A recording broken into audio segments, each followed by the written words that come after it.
দিল না, জবাবে বিষাক্ত তীর ছুড়ে দিল। ইমাম হোসাইনের উঁচু করে ধরা আওলাদে রাসূল, রাসূলের কলিজার টুকরা বাচ্চার বুকের মধ্য দিয়ে বিষাক্ত তীর প্রবেশ করে পিঠ থেকে বেরিয়ে গেল।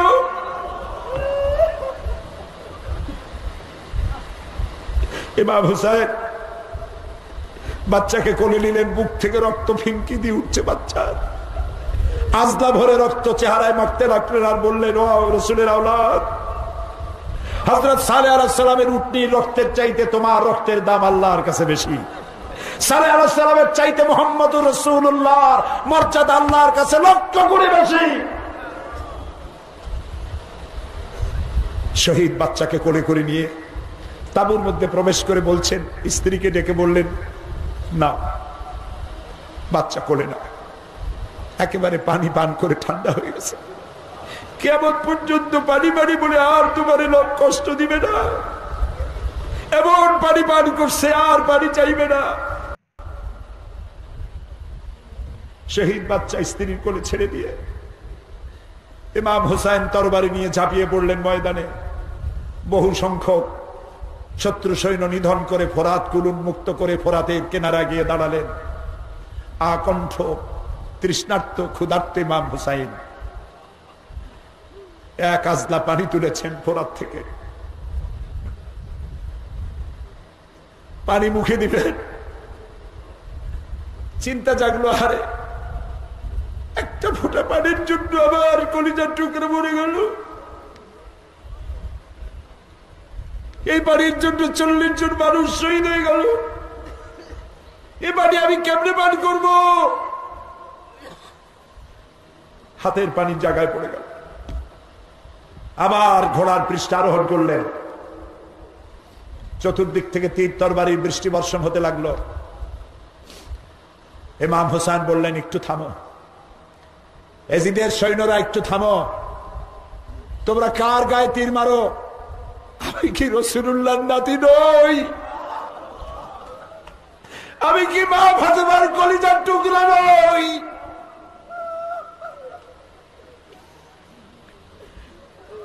কার গায়ে পাথর মারো, কারে তীর মারো?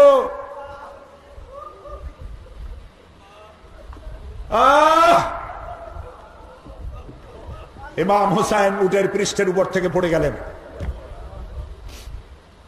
সীমার এসে বুকের উপরে বসলো। আর ইতিহাস,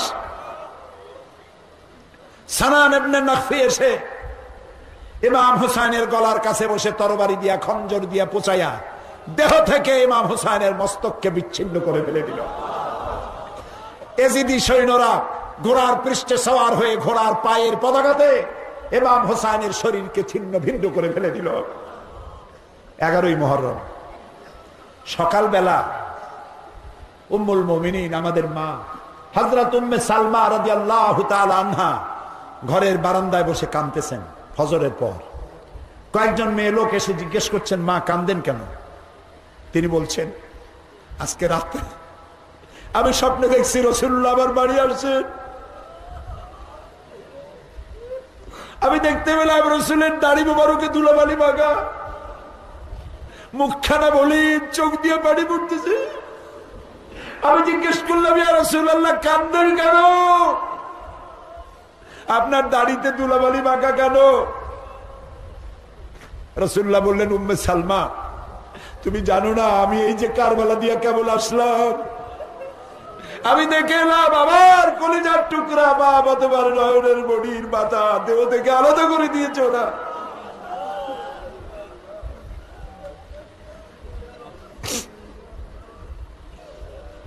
ইতিহাস এখানেই শেষ হয় নাই। এরকম একটা প্লেটে করে ইমাম হোসেনের মস্তক মোবারক নিয়ে কুফার গভর্নর আল্লাহর লানত, আল্লাহর অভিশাপ ইবনে জিয়াদের পায়ের কাছে রেখে দিল। ইবনে জিয়াদ সিংহাসনে বসা, তার পায়ের কাছে ইমাম হোসেনের মাথা। একটা লাঠি দিয়ে ইমাম হোসেনের ঠোঁটের উপরে নাড়তেছে। ও আল্লাহ! হযরতে যায়েদ পাশে বসা ছিলেন, 80 বছরের বুড়া মানুষ। হযরত জায়েদ বলছেন, ইবনে জিয়াদ, এতক্ষণ যা করছো সহ্য করেছি, কিন্তু এখন যে কাজ করতেছো আমি সহ্য করতে পারতেছি না। তোমার পায়ের কাছে ইমাম হোসেনের মাথা, তুমি লাঠি দিয়া ইমাম হোসেনের ঠোঁটের উপর যেখানে নাড়াচাড়া করতেছ, আমি জায়েদ, আমি 1000 বার দেখেছি রাসূলুল্লাহ বুকের উপরে 1000 বার চুমা খাইছে। প্রিয় ভাই সব, মুহররম আমাদেরকে প্রতিবাদ শেখায়। জীবনের বিনিময়, রক্তের বিনিময় প্রতিবাদ করতে হবে। জীবনের মালিক আল্লাহ। কেউ তাবুর মুখে দাঁড়ায় চিৎকার মেরে ইমাম হুসাইন ঘোষণা দিলেন, তাবুর ভেতরে তোরা কারে বিদায় দে, কারবালায় কারবালায় আমার নানা আমার নিতে আসছে। কেউ কিছু বলে না, সব স্তব্ধ হয়ে গেছে তাবুর ভিতরে। দুধের বাচ্চা আলিয়াস কর শিশু স্ত্রী বাচ্চারে কোলে নিয়ে কয়, হুসাইন রে, কারবালায় যারা যায় আর তারা ফিরে না। আমি জানি তুমি কারবালায় গেলেও ফিরবে না। আমার দুধের বাচ্চা স্তন শুকিয়ে গেছে, এক ফোঁটা দুগ্ধ নাই। আমার বাচ্চা বারবার জিহ্বা বের করে দেয়, আমি একটু পানি পর্যন্ত আনিয়াস করে দিতে পারতেছি না। মশকে পানি নাই, স্তন শুকিয়ে গেছে, দুগ্ধ নাই, কত কষ্ট। হুসাইন রে, আমি জানি তুমি কারবালায় গেলে আর ফিরবে না। কারবালায় যারা যায় আর তাবুতে ফিরে না। পারবে আমার দুধের বাচ্চা আলিয়াস করকে ফোরাত নদীর একটু পানি পান করাইতে? পারবে? বাচ্চারে কোলে লইয়া একটু খেয়াল করবেন, বাচ্চারে কোলে লইয়া ফোরাত নদীর কিনারে দাঁড়ায় ইমাম হুসাইন দেখে দেখে বলেছিলেন, আমার নানার সাহাবীরা, এত তাড়াতাড়ি তোমরা মানে কেমনি ভুলে গেল? তোমরা আমাকে কেড়ে নিতা, নানার কুল থেকে মুখের খাবার না খাইয়া খাওয়াইতা, চুমা দিতা, বুকে লাগাইতা, এত তাড়াতাড়ি কেমনে বলিয়া গেলাম? তাহলে বলো আমি নবীর নাতি নই? বলে দাও রে আমি আলীর সন্তান নই। কিতাবে যেমন আসছে আমি তেমনই বলতেছি, কিন্তু বলে দাও আমি রাসূলের নাতি নই। কেউ কিছু বলে না, চুপ হয়ে দাঁড়িয়ে আছে। তোমাদের মাঝখান থেকে একজন আসো, আসিয়া দেখিয়া যাও, এই যে আমার গায়ে জামাটা, এই জামা আমার নানার গায়ের জামা। বন্ধুগণ, রাসূলের একটা জামা কারবালা মাঠে ইমাম হুসাইনের গায়ে ছিল। বিশ্বাস যদি না হয় রে, তাইলে আসো, আসিয়া জামার মধ্যে নাক লাগাইয়া গ্রান নিয়া দেখো, আমার নানার দেহের গন্ধ তোমরা পাবে। কেউ কিছু বলে না। এবার তিনি বললেন, আমি পানির জন্য আসি নাই, পানি দিলে আমি পান করবো না, কারণ আমার সঙ্গে সাথী সব পানি অভাবে কারবালায় ঘুমিয়ে গেছে। আমারে পানি দিলেও তো এখন আমি আর পানি পান করবো না। আমি এসছি, আমার কোলের দিকে নজর করে দেয়, দুধের বাচ্চা এক ফোঁটা পানির জন্য বিদায় হয়ে যাচ্ছে। কত পানি বকরি খায় রে, কত পানি বেড়ায় খায়, কুকুরে খায়। দিবি একটু পানি আমার আলিয়াস করকে ভিক্ষা দিবি। কেউ কিছু বলে না। সাহাবীদের মধ্যে অনেকে বলতেছিল একটু পানি দিলে ক্ষতি কি, কিন্তু কুফার গভর্নর ইবনে জিয়াদের করা নিষেধ, জীবন দিবে, নবী বংশের মানুষদেরকে পানি দিবে না। কেউ কিছু বলে না, পানি দেয়ও না, হাও কয় না, নাও কয় না। ঠিক শেষ আমার হাকি ব্যক্তি ইমাম হোসেনকে টার্গেট করে একটা তীর মেরে দিল। তীর তো আসতে ইমাম হোসেন মনে মনে ভাবলেন, জায়গা ত্যাগ করলে এরা ভাববে আমি মৃত্যুকে ভয় পাই। স্থির গতিতে নিজের জায়গার মধ্যে ইমাম হোসেন তখন আলিয়াস করকে করে নিয়ে দাঁড়িয়ে আছে। তীর এসে গেছে, আস্তে আস্তে তীর ইমাম হুসাইনের গায়ে লাগে না, দুধের বাচ্চা আলী আসগরের কলিজা ছিদ্র হয়ে যায়। এই তো ঘটনাটা ঘটলো। দুধের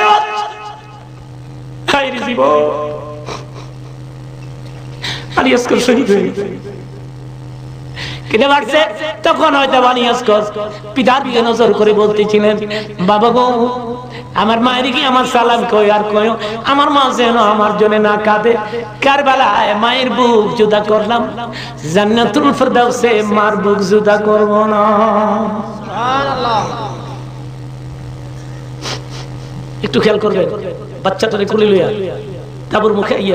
তাবুর মুখে বাচ্চাটা শোয়াই দিয়া ডাক দিছে, আলী আসগরের মা কই, আয় জলদি আয়, তোর আলী আসগরকে আমি ফোরাতের পানি পান করাইতে পারি নাই, তবে আমি জান্নাতের পানি পান করাইছি। আলী আসগরের মা কই, এদিকে আয়, দেখে যা, আলী আসগরকে পানি পান করে আনছে। আমার ভাইরা, মা এই চিত্র দেখে একটা চিৎকার করে মরে গেছে জমিনে। ইমাম হুসাইন বলে, তুই তো আলী আসগরকে নিয়ে কা বিদায় দে রে, আমার নানা আমার নিতে আসছে। কারবালায় ঢুকে পড়েছিল ইমাম হুসাইন, ওনার গায়ে 33টা তরবারির আঘাত লেগেছে। তিনি দুলদুল থেকে পড়ে গেছে চিত হয়ে। জনৈক ব্যক্তি বুকের মাঝখানে বসে কণ্ঠনালীতে যখন চাকু ধরেছে, ইমাম হুসাইন তখন বলেছিলেন, কে রে তুই আমার বুকের মধ্যে তোর আসন করে নিলি, কে রে তুই আমার গলাতে চাকু ধরলি। আমার নানা যদি থাকতো রে কারবালায় এভাবে আমাকে মারতে দিত না। কে রে তুই আমার বুকে আসন করে নিলি। আমার ভাইরা তখনই গলাটা কেটে ফেলে আর কেটে মারছে। কাদার আগে ইমাম হুসাইন 3 বার ডাক দিয়েছিলেন, নানা গো, ও নানা, ও নানা, 3টা নানা গো, ও নানা, ও নানা। আল্লাহর হাবিবের একজন বৃদ্ধ সাহাবী বলেন, এরপরে আমি আর কোন শব্দ পাই নাই, তবে আল্লাহর কসম কারবালার মাটির দিকে তাকাই দেখেছি দ্বীনের নবী আসতেছে। আমি রাসূলকে 2 নয়নে দেখেছি, আল্লাহর কসম। চিৎকার মেরে বলেন সুবহান। রাসূলের একজন বিবির নাম ছিল উম্মে সালমা। তিনি তখন মদিনাতে থাকতেন। তিনি বলেন, হঠাৎ করে কেন জানি আমার ঘুম হয়ে গেল, আমি ঘুমাইয়ে গেলাম। আমি নজর করে দেখি দ্বীনের নবী আমার কামরায় প্রবেশ করেছে। হ্যাঁ, সুবহানাল্লাহ বলেন। হঠাৎ করে দেখি রাসূল আমার কামরায়, নবীর গোটা দেহ রক্তে লাল। আমি বললাম, কি নবী, কোত্থেকে আসলেন? এত রক্ত আপনার দেহের ভিতরে কেন? দ্বীনের নবী বলেন, উম্মে সালমা রে, আমি কারবালা থেকে আসছি। উম্মে সালমা রে, বলে দাও মদিনাবাসীদেরকে আমার কলিজার টুকরা ইমাম হুসাইন কারবালায় শহীদ হয়ে গেছে। গদির জন্য নয়, চেয়ারের জন্য নয়, দ্বীনের জন্য, ইসলামের জন্য, কোরআনের জন্য, সুন্নাহর জন্য। চিৎকার মেরে বলেন মারহাবা। হত্যার আগে মুসলিম ইবনে আকিল বলতেছিল, আমাকে শহীদ করা হচ্ছে, কষ্ট নাই, তো নবীর নাতিকে তো আমি চিঠি পাঠিয়ে দিয়েছি হযরত হুসাইনকে, যে কুফা আপনার অনুকূলে আপনি চলে আসেন। আহা, তিনি মনে হয় ইতিমধ্যে রওনা করে ফেলেছে। আরে কি হবে, তোমাদের কেউ যদি 12 সংবাদটা জানায় দিও, আমি শহীদ হচ্ছি, এই আফসোস আমার নাই। তো নবীর নাতিকে যে নির্ঘাত বিপদের দিকে আমি ঠেলে দিলাম, এই আফসোস আমার কোনোদিনও শেষ হবে না। তখন তিনি চোখের পানি ছাড়তেছেন। মুসলিম না, ছাদ থেকে ফেলে হত্যা করা হয়। হুসাইন রাদিয়াল্লাহু তাআলার পরের দিন তুমুল লড়াই শুরু হয়ে যায়। আল্লাহ, লড়াই চলতে চলতে চলতে চলতে চলতে চলতে মুসলমানদের প্রায় সবাই যখন শহীদ হয়ে যায়, হযরত হুসাইন একা লড়াই করতেছিলেন। ঐতিহাসিকগণ লিখেন, যারা তার জিহাদ দেখতেছিল, দেখে মনে হচ্ছিল যে যেন অসংখ্য অগণিত মুজাহিদের শক্তি নিয়ে একাই লড়াই করতেছে। হুসাইন রাদিয়াল্লাহু তাআলা, হযরত হুসাইন ক্লান্ত হয়ে গেলেন রাদিয়াল্লাহু আনহু। ক্লান্ত হয়ে তরবারিটা নিচের দিকে এইভাবে আছে, এক জায়গায় বসা, পানির পিপাসা, নিচের দিকে তাকিয়ে আছে এইভাবে। ওই পাশে আপনার পাষণ্ড গ্রুপ যারা আছে, তো এদের মধ্যে আপনার কেউ এই সাহস করতে পারতেছে না যে হুসাইনের কল্লাটা আমি ফালাই, মানে আপনার এটা কারো সায় দিচ্ছে না যে আমি ফালাই। এর মধ্যে কয়েকজন বলছে যে এই গলায় কতবার নবীর ঠোঁট লাগছে, কিভাবে এই গলা আঘাত করি। সীমার চিন্তা করলো এইভাবে যদি হয় তাহলে তো সমস্যা। কেউ লেখছে সীমার, কেউ আরেকজনের নাম লেখছে। এদের দুইজনের একজন ওই মুহূর্তেই হযরত হুসাইনের আপনার কল্লাটা মস্তক থেকে আলাদা করে দেয়। বিশ্বনবী হাসান হুসাইনকে সব সময় দেখতে যেতেন, হাসান হুসাইনের সাথে খেলা করতেন। বিশ্বনবী বলতেন হাসান হুসাইন হচ্ছে রাইহানাতাইন, আমার সুগন্ধি, আমার পারফিউম। ওনাদের শরীর থেকে বিশ্বনবী ঘ্রাণ নিতেন। হাসান হুসাইনের দেহের এমন কোন জায়গা নাই যে জায়গায় বিশ্বনবী তার ঠোঁট মোবারক দিয়ে চুমা দেয় নাই। সুবহানাল্লাহ। আবার হাসান আর হুসাইনকে আনন্দ দেওয়ার জন্য বিশ্বনবী, সব নবীদের নবী, গোটা বিশ্বের সব চাইতে সেরা মানুষরা ঘোড়া হয়ে সাজতেন। হাসান হুসাইন বিশ্বনবীর কাঁধের উপরে বসে বিশ্বনবীর চুল ধরে ঘোড়া করে করে খেলতো। সুবহানাল্লাহ। কি নবী ছিল! বিশ্বনবী দুর্ভিক্ষের বছর হাসান হুসাইনকে দেখতে গেল। মদিনায় খাবার নাই, পানি নাই, ছাগল আর উটের ওলানায় দুধ নাই, সবাই ক্ষুধার্ত, ক্লান্ত, শ্রান্ত, পিপাসার্ত। বিশ্বনবী যখন গেলেন মসজিদে নববীতে জোহরের নামাজে জামাত ইমামতি করে বিশ্বনবীর কন্যা ফাতেমার ঘরে গেলেন। হাসান হুসাইন শুয়ে ছিল, ছোট্ট মানুষ। নানাজির পায়ের আওয়াজ শুনে দৌড়ে এসে বিশ্বনবীকে ঝাপটে ধরলেন। ও নানাজি, কত ভালোবাসি আপনাকে, আপনি আমাদেরকে কত ভালোবাসেন। গতকাল দেখতে আসেন নাই কেন? আজকে সারাদিন শেষে জোহরের পরে আমাদেরকে বুঝি দেখতে আসার সময় হলো? বিশ্বনবী বললেন, ও হাসান, রাষ্ট্রীয় কাজে ব্যস্ত ছিলাম, গতকাল দেখতে আসে নাই। তাতে কি হয়েছে? আজকে জোহরের নামাজের পরে তো দৌড়াদৌড়ি করে চলে এসেছি। হাসান এবার বিশ্বনবীর হাত ধরে বললেন, নানাজি, আপনার কাছে একটা বিচার দেব, বিচারটা ঠিক মতো করবেন কিনা আগে কমিটমেন্ট দেন। বিশ্বনবী বললেন, অবশ্যই বিচার করে দেব। ইনসাফপূর্ণ বিচার করার জন্য রব্বুল আলামিন আমাদের দুনিয়াতে পাঠিয়েছেন, আমি বিচার না করলে কে করবে? হাসান বলল, নানাজি, বিচারটা আর কারণ নামে বিচার নয়, আপনার মেয়ের নামে বিচার, আপনার মেয়ে ফাতেমার নামের বিচার। বিচারটা হলো আপনার মেয়ে আমাদেরকে খাবার দেয় না কেন? আপনার মেয়ে আমাদেরকে কিছু খেতে দেয় না কেন? গতকাল বলেছিল খাবার দিবে, বলে কি যেন রান্না করে, আসলে খাবার তো কিছু নাই। চুলার মধ্যে পাতিল দিয়ে পাতিলের মধ্যে পানি ঢেলে পানির ধোঁয়া উড়ায়, ছোট্ট দুইটা বাচ্চাকে বুঝ দিয়ে ঘুম পাড়ায়। হাসান আর হোসেন বলল, নানাজি, গতকাল আমাদেরকে বললো খাবার দিবে, ঘুমিয়ে যাও, ঘুম থেকে উঠলে খাবার দিব, ঘুমালাম। রাত্রিবেলায় খেতে খেতে খাবার চাইলাম, আপনার মেয়ে খাবার দেয় নাই। আবার বললো ঘুমিয়ে যাও, সকালে দিব, আমরা দুই ভাই ঘুমিয়ে গেলাম। সকালবেলা খাবার চাইলাম, খাবার দেয় নাই। আবার ঘুম পাড়ালো, আবার খাবার চাইলাম, খাবার দেয় নাই। আমরা তো সহ্য করতে পারি না নানাজি, আমরা ছোট্ট দুইটা মাসুম বাচ্চা, আর সহ্য হয় না ক্ষুধার জ্বালা। আপনি বিচার করেন, আপনি একটা সুরাহা করেন, আপনি আপনার নিজের মেয়ের বিচার করেন। কেন আপনার মেয়ে ফাতেমা আমাদের সাথে এমন করে? কেন ফাতেমা আমাদেরকে খাবার দেয় না?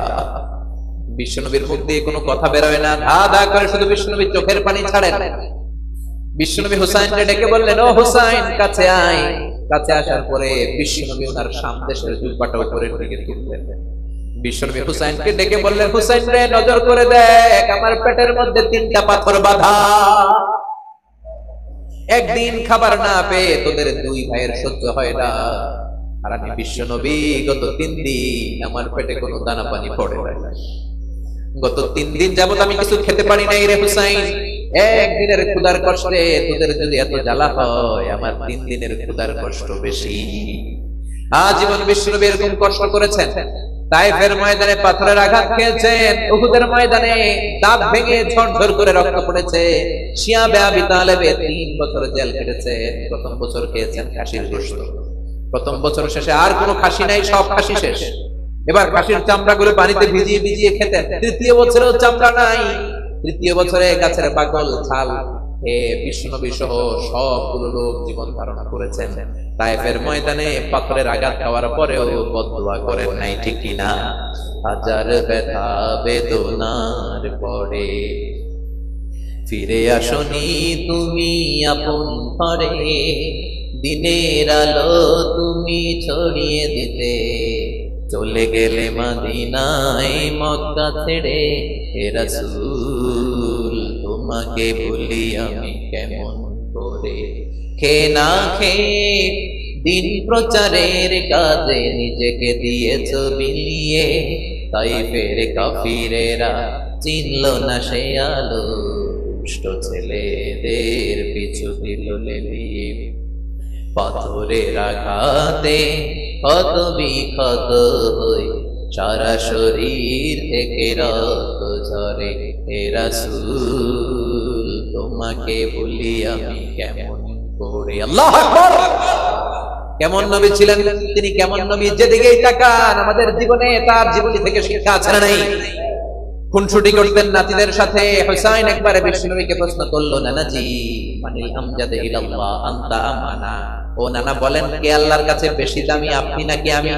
বিশ্বনবী বললেন আনা আমজাদ, আমি বেশি দামি, কারণ আমি সব নবীদের সরদার, তুমি হুসাইন আর হাসান হলো আমার উম্মত, আমার দাম বেশি।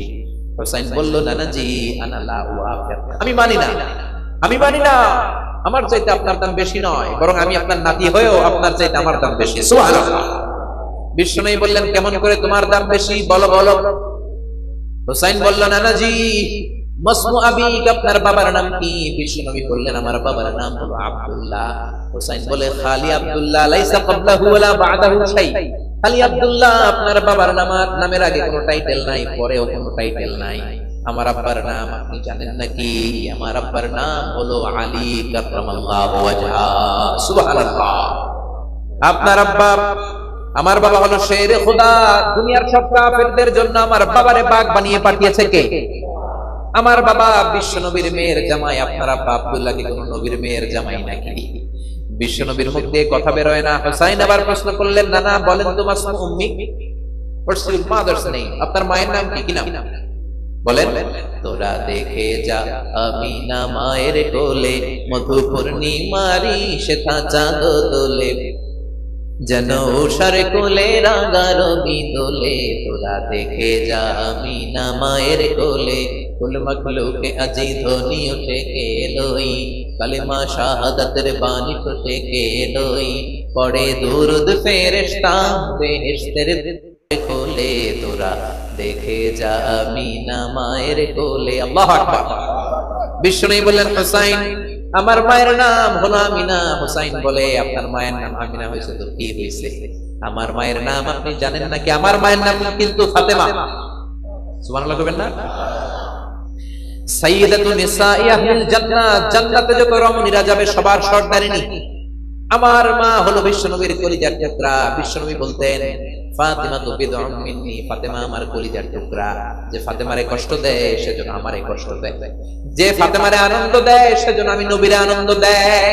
কই আপনার আম্মা আমিনা, কই আমার আম্মা ফাতিমা? এবার বলেন তো নানাজি, আপনার নানির নাম কি? কি নাম জানেন? বাররা বিনতে আব্দুল উজ্জা। হুসাইন বলল, নানা আপনার নানির নাম বাররা তো কেউ জানে না, আমার নানির নাম জানে না এরকম কেউ নাই। আমার নানির নাম হলো খাদিজাতুল কুবরা তাহেরা। আরশের উপর থেকে আমার নানিরে সালাম দিয়েছে কে? কই আপনার নানি, কই আমার নানি? পার্থক্য আছে না নাই? আবার হুসাইন বলল, নানা এবার বলেন তো আপনার নানার নাম কি? বিশ্বনবী বললেন, আমার নানার নাম হলো ওয়াহাব ইবনে আব্দে মানাফ। হুসাইন বলল, নানাজি আপনার নানা ওয়াহাব ইবনে আব্দে মানাফকে কয়জনে চিনে?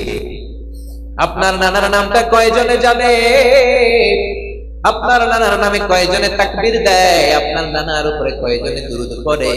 আমার নানার নাম আপনি জানেন নাকি? আমার নানা হাউজে কাউসারের মালিক, শাফাআতের মালিক। আমার নানা বিশ্ব নবী। আমার নানা সর্বপ্রথম জান্নাতের দরজায় ধাক্কা মেরে জান্নাতে ঢুকবে। আল্লাহু আকবার। আমার নানার উপরে একবার দুরূদ পড়লে 10টা রহমত নাজিল করে কে? আমার নানার নাম হলো মুহাম্মাদুর রাসূলুল্লাহ সাল্লাল্লাহু আলাইহি ওয়াসাল্লাম। বিশ্বনবী চোখের পানি ছাড়লেন, হুসাইনকে জড়িয়ে ধরলেন, বললেন, হুসাইন রে, আজকের তর্ক বিতর্কে আমি হেরে গেলাম, তুই জিতে গেলি। আমি হেরে গেলাম, তুমি জিতে গেলা। আসলে আমার চাইতে তোমার দাম আল্লাহর কাছে খুবই।